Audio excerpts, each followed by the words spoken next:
400 से 500 मीटर का जो रीजन है वो बहुत ही ज़्यादा डेंजरस है, खतरनाक है। मैंने कम से कम इतना डेंजरस क्षेत्र नहीं पार किया था। थोड़ी सी चूक, एक हल्की सी चूक आपको सीधे नीचे लगभग 1 किलोमीटर गहरी खाई में ले जा सकती है। अगर आप में हिम्मत है, जज्बा है, तो एक पुल्ली वाली ट्रॉली है, आप एक रस्सी ऐसे खींच के हल्का हल्का आगे बढ़ सकते हैं, है ना। क्योंकि यहाँ पे रास्ते बड़ा कंफ्यूजिंग है, चट्टानों के ढेर में किधर जाना है किधर नहीं जाना है, बड़ा दिक्कत वाला। खूबसूरत लाल, या पता नहीं कलर कैसा कहेंगे, कलर में थोड़ी मुझे समस्या है, पर जैसा भी कलर हो, पूरी ये देखिए जहाँ तक वेजिटेशन लाइन है तहाँ तक सारा पूरा आपको ये खूबसूरती को बढ़ाने के लिए ये फूलों की घाटी टाइप का प्रतीत हो रहा है। बट ये फूल नहीं है, पत्ते का कलर ऐसा है। नीचे से हम लोग आ रहे हैं, देख रहे हैं धूप अब ख़त्म हो गई है, घाटी में ठंड बढ़ गई है और उधर हमें जाना है। उधर अभी भी धूप है, पर जैसे जैसे हम लोग जा रहे हैं ना, धूप ख़त्म होते जा रही है। और बिना धूप के चलना हालांकि ठीक है, अभी तक उतना तत्काल कोई ऐसा इशू नहीं मुझे फील हो रहा है। हालांकि मैं लगभग 3600 मीटर के हाइट पे हूँ, है ना। 3600 मीटर का हाइट अगर आप देखोगे तो लगभग 11,500 फीट के आसपास होना चाहिए। तो सर में हल्का हल्का दर्द तो कर रहा है। हालांकि मैं जो ये गले में पहना था इसको नाक ढकने का कोशिश किया, लेकिन उसे सांस लेने में और दिक्कत होने लगी, इसको हटा दिया। और देखता हूँ आगे और ठंड बढ़ेगी तो उसको लगा लूँगा। टोपी भी है, जैकेट भी है, उसको पहनता हूँ। हालांकि अभी ठंड और गर्मी दोनों एक साथ लग रही है। ऑक्सीजन कम होने की वजह से थोड़ा सा हल्का सा सर में दर्द कर रहा है, पर गंगे मैया के आशीर्वाद और भगवान भोलेनाथ की कृपा से बढ़ते जा रहा हूँ। ये सामने के पहाड़ पे जो पूरा आपको दिख रहा होगा वेजिटेशन, रुको मैं और अच्छे से दिखाता हूँ। ये जो वेजिटेशन दिख रहा है ये सारा भोजपत्र है वस्तुतः। सूर्यास्त हमारी घाटी में हो चुका है, ऐसे पूरा सूर्यास्त नहीं है। सामने आप देखिएगा भागीरथी सिस्टर्स, और हमें उधर जाना है। तो आगे तो धूप है जैसे जैसे ऊपर चढ़ते जा रहे हैं, पर यहाँ पे ये भोजपत्र का पूरा जंगल देखिए हाई एल्टीट्यूड पे, पत्ते एक भी नहीं है, शायद इसकी छाल से लिखा जाता है। और नीचे इधर से आ रहे हैं हम लोग, तो नीचे वाली घाटी में देख रहे हो आप, अंधेरा हो चुका है, हवाएं ठंडी हो चुकी है। ये ऊपर हमें इधर जाना है, ऊपर अभी भी धूप है, और जैसे जैसे आगे बढ़ते जा रहे हैं धूप भी ऊपर जाते जा रही है। सामने माँ गंगा करतल ध्वनि करते हुए बह रही हैं। पहले बीच में 1-2 जगह तो ऐसा डरावना टाइप का आवाज़ लग रहा था, बिकॉज काफ़ी तेज़ आवाज़ आ रहा था, पर अब थोड़ा सुकून देने वाली आवाज़ फील आ रही है। ये कुछ ऐसा सीन है, चलते हैं हम लोग आगे। तो भाई ठंड में इजाफा हो गया है और हमने टोपा लगा लिया। हालांकि इसको नाक बंद करने की कोशिश कर रहे थे तो थोड़ा सा सांस लेने में तकलीफ़ होने लगी थी, तो नाक छोड़ दिया, कान में लगाया, है ना। और जैकेट वैकेट भी पहन लिया। कुछ लोग नीचे आ रहे हैं, अभी भी हमें लगता है कि भोजबासा होगा 3-3.5 किलोमीटर तो होगा ही। कैसा फील हो रहा है? फील तो बहुत अच्छा हो रहा है। थकान है, लेकिन भोजबासा में जाके जो दिखेंगे और कल गोमुख जाके जो दिखेंगे उसके लिए एक्साइटेड है। सब थकान वही में भूल जाएंगे। ठंड तो बहुत बढ़ गई है, ठंडी हवा दे रही है, धूप भी जा चुकी है। नाक हम लोग कर रहे हैं, नाक सूज गए हैं। अभी 3-3.5 किलोमीटर जितना जल्दी जा सकेंगे उतना ज़्यादा हमारे लिए सही रहेगा। पहाड़ों में ना एक्चुअली जैसे जैसे ठंड बढ़ेगी, अगर आप अपने नाक नहीं बंद करोगे और ये कान नहीं बंद करोगे ना, तो ठंडी हवा क्या होती है कि ठंडी हवा आपको प्रवेश करेगी और आपको सर दर्द फील आने लगेगा। तो इसलिए सबसे पहले कान बंद करो अपने, और कोशिश करो कि नाक भी बंद कर लो, क्योंकि नाक जैसे बंद करोगे तो दोनों तरफ से ठंडी हवा जाना बंद हो जाती है। लेकिन मैं नाक बंद करने में मुझे थोड़ी सी इशू मुझे पर्सनली हो रही है, तो हमने बस अपना सिर्फ सर बंद किया है ना। तो चलते हैं, बस आधा किलोमीटर आए हम लोग, 2 किलोमीटर आ गए। वाह, 2 किलोमीटर आ गए हैं, आधा रास्ता भोजबासा का। तो 2 किलोमीटर हम लोग लगभग 45 मिनट में आ गए हैं। तो इस स्पीड से चलें तो लगभग 4:30 तक पहुंच जाएंगे। टारगेट रखे हैं 5 का, और 4:30 तक पहुंचने की कोशिश करते हैं।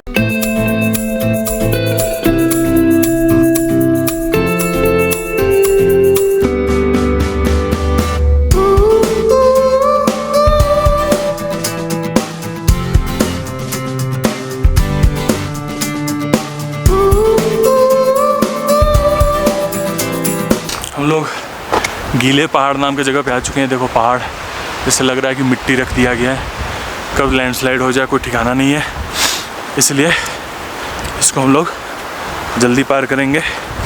और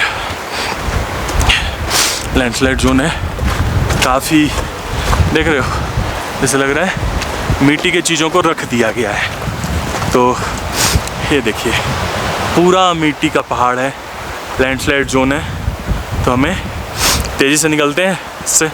पहले रास्ता वो उस तरफ से पहाड़ के ऊपर से जाता था, और वो सारा शायद लैंडस्लाइड से खत्म हो चुका है। तो रास्ता ऐसे नीचे से टेम्प्रोरी बनाया गया है। कहीं बीच में रुके हुए हैं गीला पहाड़ से थोड़े आगे। यहाँ पे चढ़ाई काफ़ी स्टीप दिख रही है, और ये वाला जोन काफ़ी ज़्यादा थकाने वाला था। मुश्किल से हम लोग 100-200 मीटर चले होंगे, और थक कर हालत ऐसी चूर हो गई है जैसे लग रहा है क्या ही काम कर दिया। थोड़ा शरीर में ऑक्सीजन लेते हैं 2 मिनट, फिर यहाँ से आगे बढ़ते हैं। सामने भोजपत्र का वृक्ष है, और इसके छालों से पहले किताबें लिखी जाती थी। पूरा जंगल एक्चुअली ये सब भोजपत्री है। ये इधर हम लोग ट्री लाइन से ऊपर कहें या ना कहें पता नहीं, एक क्योंकि है तो एक ट्री ही, लेकिन हाँ पत्ते नहीं हैं। तो हम लोग एक तरीके से ग्रीन जोन से ऊपर आ चुके हैं, और ऊपर पहाड़ों पे एक ग्रीन नहीं है जो दूसरे कलर का है, उसमें कुछ झाड़ियाँ हैं और बड़ा खूबसूरत लग रहा है। भर रास्ते चट्टानों पे एक सोनू बॉक्सर का पेंटिंग दिखाया है। तो भाई सोनू बॉक्सर तू है कौन? पर ये जो भी सोनू बॉक्सर है बहुत शानदार काम किया इन्होंने। सोनू बॉक्सर जी ने ऐसे ऐसे निशान बना रखे हैं चट्टानों पे ताकि वो रास्ता ना भटको, क्योंकि यहाँ पे रास्ते बड़ा कंफ्यूजिंग है। चट्टानों के ढेर में किधर जाना है किधर नहीं जाना है, बड़ा दिक्कत वाला। ऊपर से देखो लैंडस्लाइड जोन भी है यहाँ पे। हालांकि मैं रुका हूँ, अच्छा नहीं कर रहा हूँ, पर मैं निकलता हूँ। थैंक यू सोनू बॉक्सर भाई।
I'll be here waiting, waiting.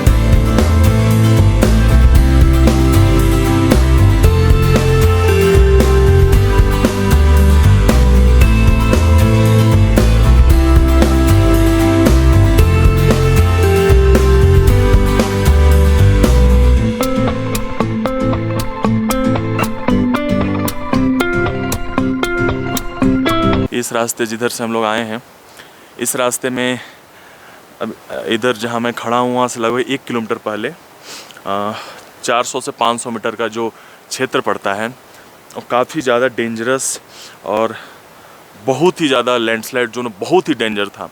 मेरी हिम्मत नहीं हुई कि मैं कैमरा निकाल कर उसको शूट कर पाऊँ। बस हर हर महादेव और हर हर गंगे का नाम जपते हुए बस उस क्षेत्र को पार किया हूँ।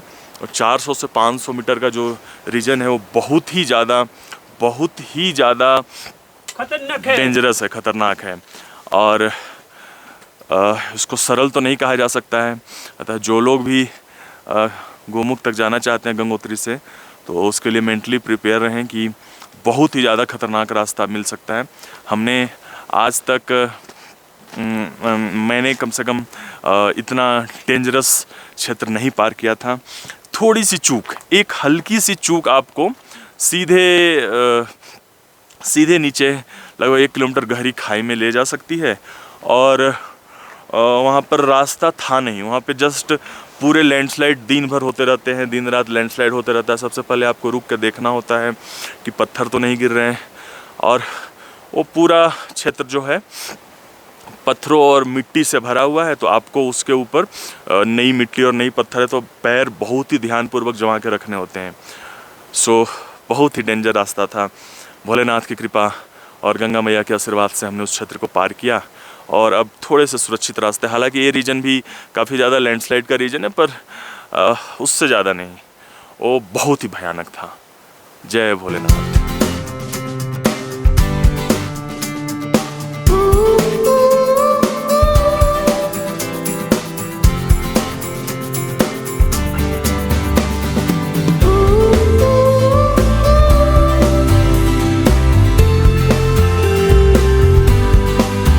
और इस पूरे जंगल में मैं अकेला बैठा हूँ। हमारे साथ वाले 2 लोग थे, वो दोनों वापस चले गए आगे। अच्छा, एक चीज़ आप देखते होंगे कि कभी कभी शहरों में रहते रहते लगता है कि अकेले कैसे रह पाओगे, या फिर थोड़ा सा भी टाइम मिलता है तो हमें मोबाइल चाहिए होता है, कुछ न कुछ देखने के लिए चाहिए होता है, एंटरटेनमेंट के लिए चाहिए होता है। पर आप कभी हाइकिंग पे जाओगे, कभी अकेले जंगल में जाओगे, पहाड़ों में जाओगे, दूर दूर तक आपका कोई नहीं है, बस शांत मन से कभी कभी कुछ पक्षियों की आवाज़ आएंगी, नदी का बहता पानी का आवाज़ आएगा, और कुछ नहीं, कानों में लगेगा कि साएं साएं की आवाज़ आ रही है।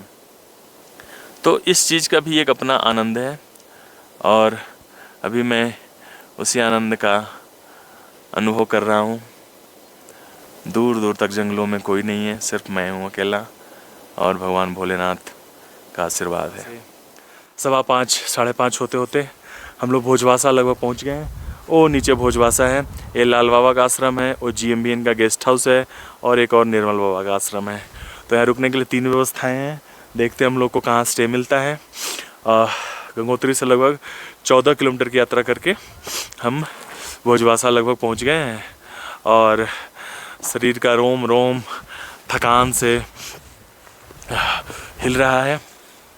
ठंड भी काफ़ी है, लेकिन पहुंचने की खुशी अलग है। बीच में इतने लैंडस्लाइड जोन आए, अभी से जस्ट 1-1.5-2 किलोमीटर पहले 5, 6 या 7, 8 लैंडस्लाइड जोन होंगे। काफ़ी डेंजरस था, मतलब लिटरली काफ़ी ज़्यादा डेंजरस था, और अगर भगवान की कृपा नहीं होती तो पता नहीं कैसे उसको पार करते हैं, लेकिन पार करके फाइनली भोजवासा पहुंच चुके हैं। अभी मैं सामने आपको दिखा रहा हूँ, एक चूहा टाइप का कुछ है जिसके पूंछ नहीं है।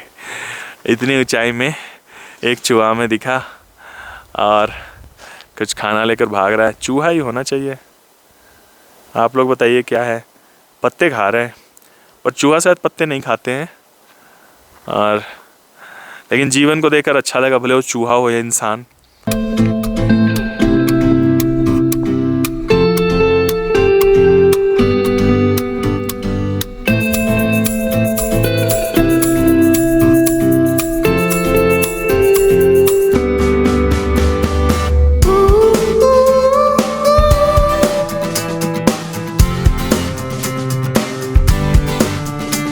GMBN के गेस्ट हाउस में रुके हुए थे, और ये जनरेटर लगभग 1-1.5 घंटे के लिए चलाते हैं। उसमें अपना मोबाइल चार्ज कर लीजिए। और ये डॉर्मेट्री टाइप का है एक्चुअली। इधर 2-3 बेड इधर है और 2-3 बेड इधर है। लगभग 600 रुपये चार्ज है। खिचड़ी खिला रहे हैं 200 रुपये का, 200 खिचड़ी का चार्ज है। हालांकि लाल बाबा आश्रम में वहाँ पे रुकते तो वहाँ 400 में 2-3 टाइम का खाना रहना सब हो जाता, लेकिन वहाँ जगह फुल हो चुका था। अंतिम क्लोजिंग में थोड़ा भीड़ आ गया था। और इतनी ऊंचाई पे जनरेटर से कम थोड़ा सा बिजली दे रहे हैं, सही बात है। मोबाइल चार्ज करा। बाकी खिचड़ी खाते हैं, लगभग 6:45 हो रखा है। खिचड़ी खाते हैं 7 बजे। बाहर तो एकदम धूप अंधेरा है। आके बेड में दुबकेंगे, थोड़ा बहुत बाहर देखेंगे निकलने का, तो देखते हैं।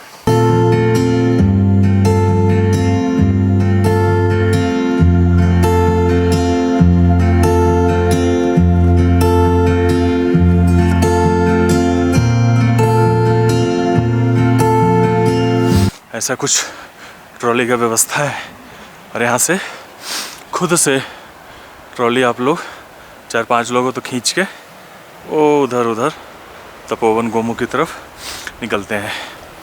तो गोमुख और तपोवन जाने का सबसे बेस्ट रास्ता ये ट्रॉली है। हालांकि हम लोग लेफ़्ट साइड से गए थे क्योंकि हमारे साथ जो गाइड था वो थोड़ा सा सही नहीं था। देखिए ये ट्रॉली सिस्टम है। यहाँ पे सिर्फ हालांकि वन विभाग के कर्मचारी रहते हैं पर अभी है नहीं, तो आप जाना भी चाहते हो तो ट्रॉली आप खींच के 2 लोग रहते हो तो एक रस्सी का सिस्टम ऐसे है और यहाँ से खींच के भागीरथी क्रॉस कर सकते हैं। हालांकि ये पूरी तरीके से आप जो गाइड कर रहे हैं उसके ऊपर निर्भर रहता है। तो हम लोगों ने जो 2-3 लोगों ने मिलकर गाइड किया था वो थोड़ा उतना सही था नहीं, तो हमें शॉर्टकट के चक्कर में कहा कि भैया चलो लेफ़्ट से शॉर्टकट चलेंगे और आगे नदी पार करवा देंगे क्योंकि एक जगह है पार करने का। तो हमने उसकी बातों में आके लेफ़्ट साइड से वो जो रास्ता है उससे गए। हालांकि वहाँ से भी हम लोग गोमुख तक काफ़ी अच्छे से गए हैं।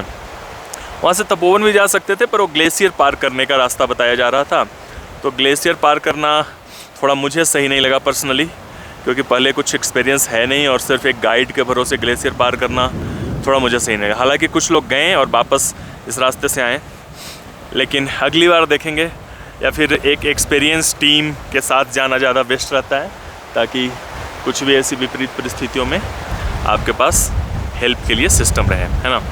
तो हालांकि सीजन के समय या फिर ऐसे नॉर्मल टाइम में ये ट्रॉली से उस तरफ जाने के लिए उन्हीं को अलाउ करते हैं जिनके पास तपोवन का परमिट होता है। जिनके पास गोमुख जाने का होता है वो इसी रास्ते से लेफ़्ट से जाना अलाउड होता है, ठीक है। तपोवन का परमिट लेने के लिए एक एजेंसी हायर करना पड़ता है। गाइड मैंडेटरी है तो 2000 रुपये पर डे के आसपास, 1500-2000 रुपये गाइड पड़ेगा। पोर्टर ले जाने पड़ेंगे आपको 1000 रुपये के आसपास। तो वो गाइड पोर्टर के साथ एक एजेंसी हायर कीजिए, एजेंसी का अपना फ़ी होता है परमिट फ़ी का। तो पूरा सिस्टम बंदोबस्त करने के बाद फिर आप ट्रॉली से पार करके जा सकते हो। कि वर्ष के जिस टाइम मैं आया हूँ दीपावली से एक दिन पहले, आज तारीख है 23 अक्टूबर 2022, तो दीपावली से एक दिन पहले यहाँ पर कोई नहीं है। ये पुलिस वाले नहीं हैं, वन विभाग के कर्मचारी नहीं हैं। GMBN के गेस्ट हाउस में एक स्टाफ बस था और ये लाल बाबा का आश्रम में 2-3 लोग हैं, तो आप वहाँ पे रुकने का बंदोबस्त है। तो पूरा ये एरिया निर्जन वीरान है, मुश्किल से 6-7-8 लोग होंगे। तो आप यहाँ पर ट्रॉली का कोई देखभाल करने वाला है नहीं, तो आप खुद भी चाहें तो अगर आप में हिम्मत है, जज्बा है, तो ये पुल्ली वाली ट्रॉली है, आप एक रस्सी ऐसे खींच के हल्का हल्का आगे बढ़ सकते हैं, है ना। तो मेरा भी सुबह यही इच्छा था दिल से। हालांकि अकेले पार करना थोड़ा सा रिस्की होता क्योंकि मेरा एक्सपीरियंस नहीं था इस चीज़ में, तो मैं इसलिए नहीं गया। हालांकि 2 लोग जो थे हमारे साथ, अगर वो रेडी हो जाते और हमारा जो गाइड था वो अगर बेवकूफ़ ना बनाता हमें, तो हम इस रास्ते से आराम से आज तपोवन भी जा सकते थे। तपोवन कभी अगली बार जाएंगे, या कालिंदी पास जाने का मन है यहाँ से बद्रीनाथ इस तरफ से, तो उसके बाद हम लोग जा सकते हैं। तो उस चक्कर में देखेंगे आगे जाने का। इस बार मिस हो गया तपोवन, थोड़ा सा मन में मलाल लग रहा है, लेकिन गोमुख के अद्भुत दृश्य को देख के वो मलाल थोड़ा कम है। हालांकि मन में एक टिस तो ज़रूर है कि इतने दूर तक आए ट्रैकिंग करते हुए, 18-20 किलोमीटर ट्रैक करके इतने ठंडे मौसम में, और थोड़ा सा और कोशिश करते तो तपोवन भी जा सकते थे, है ना। खैर कोई नहीं, आगे देखेंगे। तो अभी हम यहाँ पे लाल बाबा के आश्रम में रुकेंगे। ये डॉर्मेट्री टाइप का है जिसमें 3-6-9 बेड हैं। तो बेड और व्यवस्था ठीक है, ऊपर टीन की छत है और ऐसे करके कंबल दिए हुए हैं, नीचे भी कंबल बिछा हुआ है सोने के लिए, नहाली टाइप का दिया हुआ है, रजाई। और ये बाहर निकलते ही पूरा ओपन व्यवस्था है। भागीरथी स्पीक्स दिख रही हैं, ये पूरा ओपन है। हालांकि रात में मुझे थोड़ा सा डर लगता है, लेकिन देखते हैं, डर तो नहीं लगना चाहिए। ये भैया हमें खिचड़ी खिलाया था इन्होंने रात में। हाँ, तो यहाँ पे अभी हम रुके हुए थे, तो 2-4 बंगाली लोग मिल गए हैं हमारे साथ, ये हैं। तो मैं ट्रैक में गंगोत्री से आया था यहाँ तक, तो कम से कम मुझे लगता है कि 16-17 लोगों में से 12-13 लोग बंगाली मिले थे। तो आप बताइए भैया, क्यों बंगाल के लोग इतना घूमते हैं, क्या राज है इसके पीछे? अभी ऑफिस में छुट्टी रहता है बंगाल में। नहीं, ऑफिस में तो हर जगह छुट्टी है, रहता होगा। और बंगाली खाने में और घूमने में माहिर है। अच्छा, बंगाली खाने में घूमने में माहिर रहता है, क्योंकि जितना जगह ट्रैक पे देखो बंगाली लोग बहुत दिख जाते हैं। आप extreme north to extreme south, extreme east to extreme west, Bengali लोग काफी घूमते हैं। सेंट्रल इंडिया जहाँ पर भी जाओ, जहाँ घूमने का जगह है बंगाली जरूर मिलेगा। मुझे देखो, मैं जुलाई में अमरनाथ यात्रा किया था। अच्छा, अक्टूबर 29 सितंबर रवाना हुआ ऊटी रामेश्वरम कन्याकुमारी, और 18 आया है यहाँ पे आया। और यहाँ जो आश्रम बना है वो भी बंगाली लोग ही बनाया। हाँ, ये तो आश्रम बंगाली भाई ये आश्रम भी बंगाली लोगों ने ही बनाया है, तो बंगाल के हम बहुत ऋणी हैं। बंगाली। अच्छा, आप भी बंगाली हो? अच्छा अच्छा, तो बंगाल के में काफ़ी ऋणी हो गए हम लोग, क्योंकि बंगाल वाले भाई साहब के घूमने की वजह से अर्थव्यवस्था चल रही है कम से कम। लेकिन घूमने का असली है कि थोड़ा धार्मिक जगह पे भी आ जाएं और साथ ही साथ प्रकृति का आनंद लें। तो पूरे भोजबासा में अभी हम लोग 3 फॉरेनर्स हैं, 3 ऑस्ट्रेलिया के लोग हैं, 2 बंगाल के हमारे भाई साहब हैं, एक मैं हूँ, तो 6 लोग हैं टोटल पूरे भोजबासा में। बाकी GMB वाले अपना गेस्ट हाउस बंद करके निकल गए नीचे। तो 6 लोग हम लोग यात्री लोग हैं, गेस्ट लोग हैं, और 4 यहाँ की व्यवस्था संभालने वाले, 3 हैं एक्चुअली, एक बाबा जी हैं, तो 4 लोग हैं टोटल। 10 लोग इस पूरे भोजबासा में हम लोग हैं। एल्टीट्यूड लगभग 3800 मीटर की ऊंचाई पर 10 लोग अकेले इस पूरी घाटी में भगवान भोलेनाथ के आशीर्वाद और माँ गंगा की कृपा से इस ठंड को पार करेंगे। आज की रात की ठंड को पार करेंगे, क्योंकि ये जो पूरा आप देख रहे हो ना, क्योंकि बाहर है पूरा, तो हवाएं काफ़ी ठंडी चलेंगी दोनों तरफ से। इस तरफ भी पर्वत हैं, पहाड़ हैं बर्फ़ के, और इस तरफ भी बर्फ़ के पहाड़ हैं। तो बर्फ़ के दोनों तरफ से पहाड़ में शाम में जो हवाएं नीचे बैठेंगी वो काफ़ी ज़्यादा ठंड लाएंगी। पर कंबल वगैरह का व्यवस्था है, तो देखते हैं, फ्रेश होके फिर भजन कीर्तन किया जाएगा। और खाने वाने का व्यवस्था शाम में 7 बजे के आसपास है, तो खाना वाना खाएंगे। और सुबह लगभग 7:30 तक मेरा टारगेट है, 7 साढ़े 7 या मैक्स 8 बजे तक यहाँ से भोजबासा से निकलने का। और भोजबासा से निकल के लगभग 3 बजे तक मेरा टारगेट रहेगा कि गंगोत्री वापस पहुँच जाए। तो 3 बजे तक पहुँच जाएंगे, फिर वहाँ दीपावली का आनंद लेंगे गंगोत्री मंदिर में। तो पूरे भोजबासा में 10 लोग हम लोग आज की रात को गुजारते हैं। मिलते हैं आप लोगों से फिर। many years. Chasa. Homeopathic medicine. 1 month finish. Homeopathic medicine. Kya? Which plant? Different Rasayan. Aloe vera. No. Homeopathic But different. medicine. But many medicine.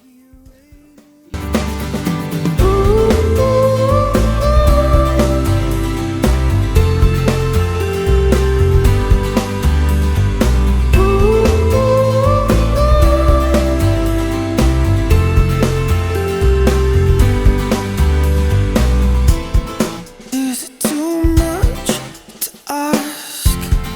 Is it too much to wonder? I'll be here waiting. I'll be here. तमाम बाधाओं को पार करते हुए हम गोमुख पहुंच चुके हैं। लगभग 4000 मीटर या 4050 मीटर पर अवस्थित। ये देखिए, ये जो शेप बना हुआ है, ये आपको गोमुख का शेप है। ये पूरा ग्लेशियर यहाँ से स्टार्ट होता है, लगभग आधा पौन किलोमीटर यहाँ पे चौड़ा है, 25 से 40 मीटर या 50 मीटर शायद ऊंचा होगा, और ये लंबा लगभग है 25, 30, 35 किलोमीटर है ना। सामने माउंट शिवलिंग है, और ये इधर से चढ़ाई करके हम लोग तपोवन जा सकते हैं। ये भागीरथी सिस्टर